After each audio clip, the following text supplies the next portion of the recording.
George Miller was humiliated on the street simply for being a black veteran. But no one expected that this would become the spark for an uprising against racism that would change the entire city. The events that followed would shock even the most seasoned observers. But let's go back to the beginning. George Miller walked slowly but confidently along the familiar street of his small neighborhood. He was a 72-year-old veteran whose military service had left its mark not only in the form of scars, but also in the resilience that permeated his entire character. Dressed in an old but neat jacket and carrying a grocery bag, George enjoyed the tranquility of his walk. The cool evening air reminded him of his days serving his country, when discipline and honor were his top priorities. As he passed a small park, George noticed two police officers slowly driving by in a patrol car. One of them, Jason Walters, glanced briefly at him, then his face twisted into a scornful sneer. George paid it no mind. He was used to such looks throughout his life. As a black man, even a veteran, he often went unnoticed, or worse, was regarded with suspicion. When Walters suddenly hit the brakes and got out of the car, George already knew this would be an unpleasant encounter. The officer approached, hand on his belt, as if expecting George to be a threat. "Hey, old man, what are you doing here?" Walter's voice was harsh and rude, as if addressing a petty criminal rather than a senior veteran. George stopped and turned to face the officer, his expression calm, though a shadow of disappointment flickered in his eyes. He knew this conversation would likely lead nowhere good, but his years of service had taught him one thing: never lose your dignity in the face of injustice. "Just heading home, officer," George replied calmly. "Bought some groceries." "Let's see your ID," Walters demanded aggressively, not bothering to hide his hostility. George reached into his jacket pocket and carefully pulled out his military ID and personal identification. The officer snatched them with a quick motion, carelessly glancing over the documents. "A veteran, huh?" Walters sneered. "You think that means anything to me?" George remained silent. He knew that any words would only worsen the situation. The wind rustled through the leaves, and for a moment, the world around him seemed peaceful, despite the humiliation he felt. Meanwhile, the second officer, Mike Roberts, had stepped out of the car, silently watching the scene unfold. He too smirked, eyeing George with disdain. "What, old man? You think you're entitled to special treatment just because you served in the army?" Roberts added sarcastically, looking George up and down. George clenched his fists but stood firm, maintaining his composure. By now, a few passers-by had noticed the tense scene and stopped. One of them began filming the interaction on his phone. As George stood there silently, with patience, it was clear that the officers were trying to provoke him. Walters, waving George's ID in his face as if toying with him, grinned even wider. "Raise your hands, old man," he ordered with a cruel smile. "For your own safety." George slowly raised his hands, knowing that resisting would only make things worse. Walters looked satisfied, clearly enjoying the moment, as if demonstrating his power. "Get on your knees," he added without hesitation. George froze. A veteran, once respected for his service, now felt the depth of humiliation. He could feel the eyes of the onlookers, the phone cameras pointed at him, and he knew that this wasn't just a random check. It was an attempt to break his dignity. "Officer, this really isn't necessary." One of the bystanders, a young man named Tyler, a student and activist known in the neighborhood for fighting for black rights, tried to intervene. "You can clearly see this man isn't a threat. Why are you treating him like this?" Walters turned to Tyler, his expression hardening, and his voice becoming even harsher. "Step back, or I'll arrest you for interfering with police work," he snapped, eyes blazing. "This isn't your business." Tyler didn't back down but took a step back, realizing it was better not to escalate the situation further. He kept filming with his phone, knowing that these images could serve as evidence of the injustice. Meanwhile, Roberts began to search George, an action that looked even more humiliating. The elderly veteran stood with his hands raised while his body was frisked as if he were a criminal.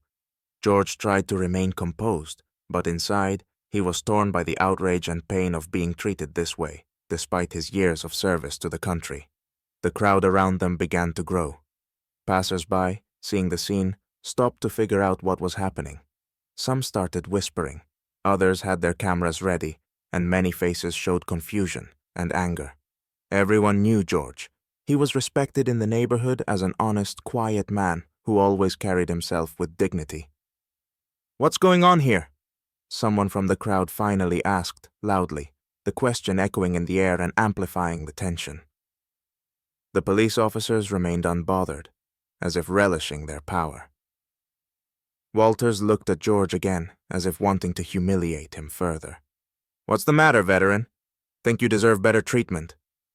Walters sneered, ignoring the crowd's question as he reviewed George's documents. George gritted his teeth, standing silently, knowing that any attempt to resist would only make things worse. The crowd continued to grow, and the tension among the onlookers intensified. People's attention was fully fixed on the humiliating scene unfolding before them. One passerby, realizing what was happening, shouted, "Why are you treating him like this? He's done nothing wrong!" Tyler, still holding his phone up, turned toward the police officers and demanded, "I've got everything on video. Do you really think this is justified?" This sharp question made the officers pause for a brief moment.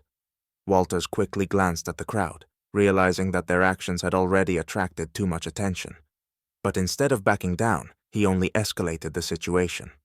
With a sarcastic smirk, he turned to Tyler, pointing at George and raising his voice so the crowd could hear. "We're doing our job. This is standard procedure. If you don't like it, you can file a complaint at the station." Then, turning back to George with an authoritative tone, Walters barked, "On your knees, now!" George, who had kept his head high and maintained his dignity, looked the officer straight in the eye, refusing to surrender to the humiliation. "Officer, I've told you. I'm just walking home after buying some groceries. You have no right to treat me like this." "Oh, now you're gonna get smart with me?" Walter shouted, anger flashing in his eyes. "This is your last chance. Get down on your knees." The tension reached a boiling point. People in the crowd began murmuring, clearly upset by what they were witnessing. The situation was teetering on the edge, and any next move could trigger unpredictable consequences. Tyler looked ready to intervene physically, but then the situation took an unexpected turn. A tall, elderly man with gray hair and a serious expression pushed through the crowd. Stepping forward, he declared loudly, "This is unacceptable. This man is a veteran. I've known him for years. He served this country. What gives you the right to treat him like this?" Walters, sensing a challenge to his authority, took a step toward the older man. "And who are you to tell me how to do my job? Step back!" But by now, the crowd had grown louder in their objections. People were shouting, their voices filled with anger and disbelief. One man called out, "We're all seeing this! You can't humiliate him like that!" Roberts, who had remained quieter throughout the ordeal, realized that the situation was spiraling out of control. He approached his partner and whispered, "We need to back off now. There are too many cameras. This could blow up online."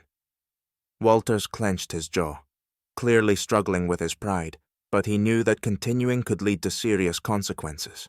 After a brief exchange of glances between the two officers, Roberts took a step back, trying to de-escalate the situation. But it was too late. The crowd was not just large. It had attracted journalists who had arrived on the scene. News reporters quickly set up cameras, and they began questioning bystanders, trying to gather details about what had happened. Seeing an opportunity to shed light on the injustice, Tyler approached one of the reporters. "You need to see this," he said, showing his video footage on his phone. "The police are humiliating an elderly man for no reason. They made him stand with his hands up in front of everyone." The reporter, recognizing the potential for a major story, immediately understood the gravity of the situation.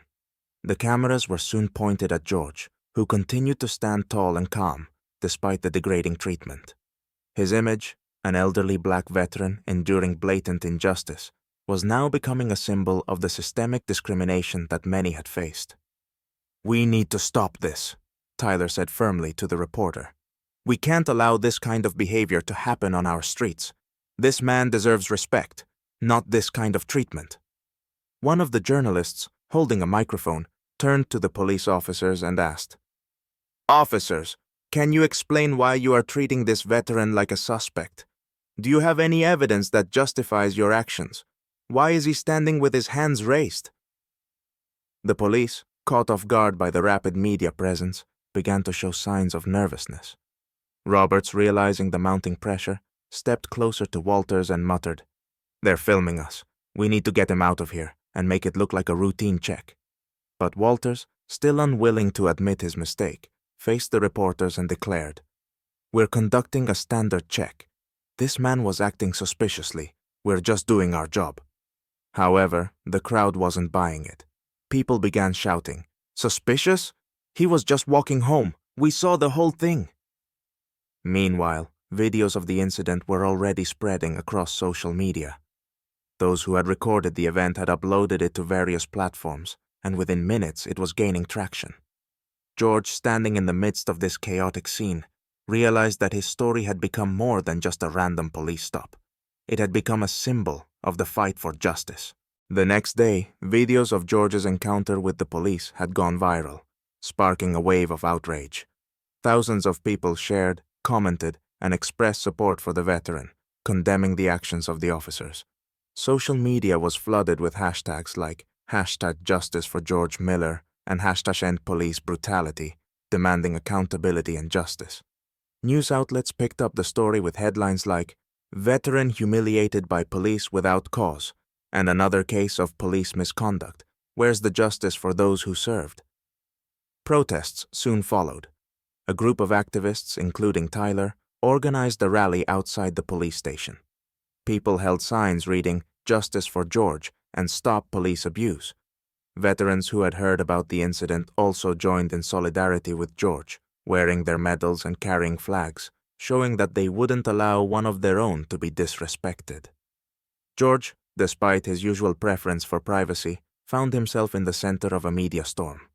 Reporters camped outside his home, hoping for an interview. He understood that this was an opportunity to highlight a critical issue, though he never sought the spotlight. "I never wanted to be a symbol," George said in a short interview with a local news channel. "But if my story can help others who face injustice, then maybe it's all worth it." Meanwhile, the police department tried to issue a statement, claiming that an internal investigation had begun. However, their response seemed shallow, and it only fueled more public anger. Reporters soon uncovered other incidents of racial discrimination involving the same officers, further increasing the pressure on the police leadership. Tyler, seizing the momentum, pushed local officials to review police policies and conduct bias training. He gave interviews to several media outlets, recounting how he had witnessed George's humiliation and stressing the need for systemic change. With each passing day, the tension grew, and it became clear that this case would not be swept under the rug. A week after the incident, public pressure reached its peak. The viral video of George Miller's humiliation had not only spread across social media, but also hit national news channels. Media outlets ran full stories about the incident, and more people were asking why the officers involved had not yet been punished. In a bid to calm the situation, the police department issued an official press release, calling the incident a misunderstanding and claiming that the officers' actions were under internal review. However, the vague wording only provoked more public outrage. The community demanded transparency and real consequences, not just empty promises. Meanwhile, the chief of police summoned both officers, Walters and Roberts, to his office. The growing internal pressure made it clear that keeping these officers on the force would only deepen the crisis. The officers themselves sensed the tension and knew their careers were hanging in the balance. "You're both being suspended temporarily," the chief said coldly, sliding the suspension notices across his desk. "We can't afford any more negative attention." Walters, sensing his authority slipping away, tried to argue. "But we were just doing our jobs. This whole situation has been blown out of proportion." "Blown out of proportion?" the chief retorted sharply. "You've become a symbol of injustice, Walters. The public is demanding your head. Do you understand what will happen if we don't act?" Roberts, who had been silent until now, let out a deep sigh. He realized that things had spiraled out of control, and knew there was little point in resisting. The official suspension of the two officers was the first step toward their likely termination. But the public was not satisfied with temporary punishments. They wanted full accountability. The community's focus shifted to reforming the system that allowed such incidents to happen in the first place. Around the same time, the media reported that George Miller was scheduled to meet with the city's mayor to discuss police reforms. This meeting, which George initially hadn't sought, now symbolized a turning point in the community's fight for justice. The pressure on the police department was mounting daily. Public protests continued, with activists and citizens pushing for meaningful changes in how law enforcement interacted with the community. George Miller, despite his desire for a quiet life, had become the face of a movement he never expected to lead. The mayor's office quickly arranged a meeting with George, recognizing that his presence was crucial for calming the public. When George arrived at City Hall, he was accompanied by a small group of veterans there to show their support. Among them was Tyler, who had been instrumental in organizing the protests and keeping the media's attention focused on the case. George looked tired, but dignified, knowing that this meeting wasn't just about him. It was about fighting for the rights of everyone who had been wronged. The mayor, eager to show solidarity, greeted George personally. "Mr. Miller, we are deeply sorry for what happened. Your service to this country is invaluable, and what you experienced was unacceptable. We want to discuss steps the city can take to ensure this doesn't happen again." George looked the mayor straight in the eye and replied calmly but firmly, "I don't want this to be just another empty meeting. We're talking about the lives and rights of thousands of people who face this kind of treatment every day. We need to be sure that this never happens again." Sensing the gravity of the situation, the mayor nodded in agreement. "We are prepared to begin an investigation and review police protocols, but we also want your input on the reforms." George laid out several key changes: mandatory bias training for police officers, the creation of an independent oversight committee to investigate complaints against law enforcement, and stricter supervision in neighborhoods where such incidents were common. Meanwhile, tensions within the police department were at an all-time high. Walters and Roberts, understanding they had lost the backing of their superiors, knew that their careers were in jeopardy. News outlets had uncovered other allegations of misconduct involving the two, further tarnishing their reputations. It was only a matter of time before more drastic action was taken. A few days later, the city's Human Rights Commission, along with the newly formed Independent Oversight Committee, released a report. The findings were clear. The police had failed to protect George Miller's rights, and their actions were part of a broader pattern of discriminatory behavior. The report's conclusions led to a landmark decision. Walters and Roberts were officially fired from the police force, an action that was announced publicly. The news spread quickly, and the community reacted with relief. For many, this felt like a victory, a moment where justice had been served after weeks of protests and public outcry. As people gathered to celebrate, George stood quietly at the edge of the crowd, reflecting on the long and painful road that had brought them to this moment. It was a personal victory, but it was also a victory for the entire community that had risen up against injustice. The day after the officer's dismissal, a palpable sense of relief swept through the city. For many, this marked a turning point, a clear demonstration that collective action could bring about real change. People took to the streets, not just to protest, but to celebrate. Conversations echoed everywhere. In cafes, on sidewalks, and in homes, everyone talked about how this victory had shown that standing up for justice could make a difference. George Miller sat on the porch of his home, enjoying the peaceful morning. He didn't need to say much. His mere presence in the center of this struggle had already spoken volumes. Despite everything, he had regained the dignity that the officers had tried to strip from him. George had never sought to be a hero or a symbol, but now his name was linked to a larger movement for justice and equality.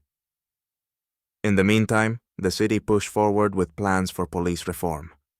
The mayor announced the creation of the Independent Oversight Committee that George had advocated for, which would include both activists and veterans, to ensure fair treatment by law enforcement. This was a critical step toward preventing future incidents like George's. Tyler, the young activist who had supported George from the beginning, now found himself more deeply involved in the local political scene. He helped organize workshops and forums to educate the community about the new reforms and their rights. Tyler believed that George's story was just the beginning, and that even more change could be achieved if people continued to fight for their rights. As for the officers, their lives had taken a sharp downturn. Walters, who had once believed in his untouchability, now realized that his actions had lasting consequences. He was fired in disgrace, and many of his former colleagues distanced themselves from him. Roberts, who had stayed in the background during the incident, also lost his job and any hope of returning to law enforcement. Despite this victory, George knew the battle was far from over. He often thought about how his generation had fought for equality and justice decades earlier, only to see those same battles being fought by the new generation. Now, at 72 years old, he had witnessed that the fight was ongoing, but he also saw something more important, that the younger generation was ready to carry that fight forward. One evening, George sat in his kitchen, watching the news. Reports of an upcoming rally in his neighborhood flashed across the screen. It was organized by Tyler and other local activists to celebrate the police reforms and continue pushing for greater change. George smiled to himself, proud of how far they had come in just a few weeks. He was proud not only of himself, but of everyone who had stood up and fought back. "I always knew I couldn't stay silent when I saw injustice," George said quietly to himself. "But I never imagined I'd become part of something so big." The story of George Miller had become a beacon of hope, showing how one act of defiance in the face of injustice could inspire an entire city. People realized that their voices mattered, and that the fight for human rights was ongoing, lived out in the everyday moments of standing up for what's right.